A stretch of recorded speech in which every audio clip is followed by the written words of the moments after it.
I did. Would you have taken this job had USC, UCLA happened before you accepted? I mean, it's a great question, but I don't know if, I would probably have been more naive to the situation, not understanding fully like I do today what the ramifications are. So I'm not sure it would have been a deterrent at all. So I guess to answer the question, I probably would have taken the job. I don't think it would have, changed, the direction that I was heading in. What I remember when you were announced, and I was thinking, okay, what are the connections here?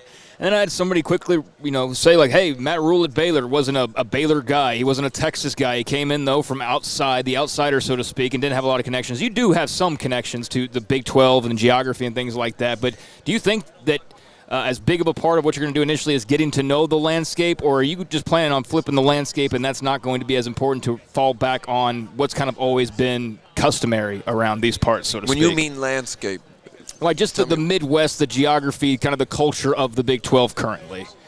Well, listen, I think we're going to look to do things differently, but I think at the same time we will respect and preserve the integrity and the traditions that have made the Big 12 what it is today. I think there's a balance there. You can contemporize while also paying tribute to where you've come from.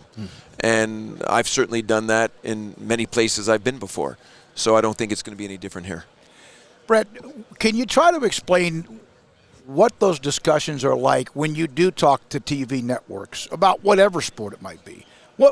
How long is that? Like a long process, or is that something where you're on the speakerphone, or you're in person, you're on Zoom or whatever? How does that go about? Because we're talking about lots and lots of money. You're talking about it as it relates to negotiating a new TV deal? Yes, sir. I think it starts. I mean, in reality, it starts now. I mean, I said before we have 3 years, but circling the wagons, meeting all the right players, engaging with them, understanding their goals and objectives, what they're looking for in partnership and how they define it. All those things are done in advance of really getting to the table. I guess you could say you date a lot, right, before you get to the table and you really have a meaningful negotiation. That's how I've always done it. I do a ton of intelligence gathering in everything I do. And as it relates to the TV deal, I'll be doing a lot of that. I'll be meeting with all the obvious suspects, maybe some of the new and emerging platforms, trying to understand where they want to go and how they want to do it. So by the time we're ready to sit down, I'll know exactly where I need to be and who I need to be in front of and how we get a deal done. So that legwork really starts now. You know where the money is? Do I know where the money is? Yeah. I know where the money is. That's what I thought. Yeah, that's not an issue for me. And, and that's part of the vetting out process now. Who has the wherewithal, the bandwidth, the financial resources to make the kind of commitment we're looking for. And I'll be doing a lot of that due diligence well in advance of before we sit at the table. After you wrapped up your press conference earlier, I was flicking around on social media looking through, and if there was a complaint of any kind about what you had to say, it was the one comment about not so much paying attention to what other people are doing. I guess the feeling being that you kind of need to know what else is going on around you.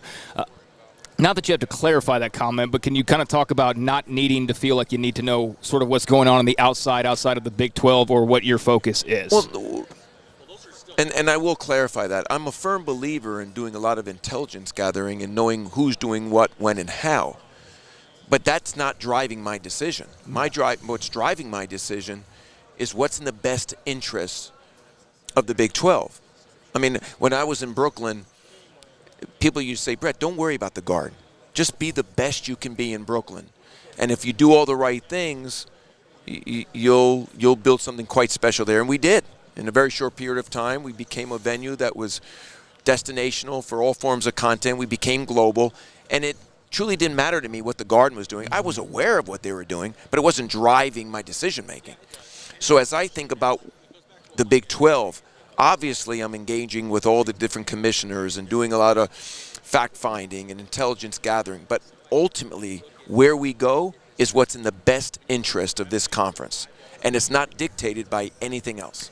And I took it that way, but I know that it can be taken different ways, so I'm glad to hear you clarify that a little bit. Yeah, because some people are trying to take it as, well, what do you mean you don't know what's going on around you? And of course, that makes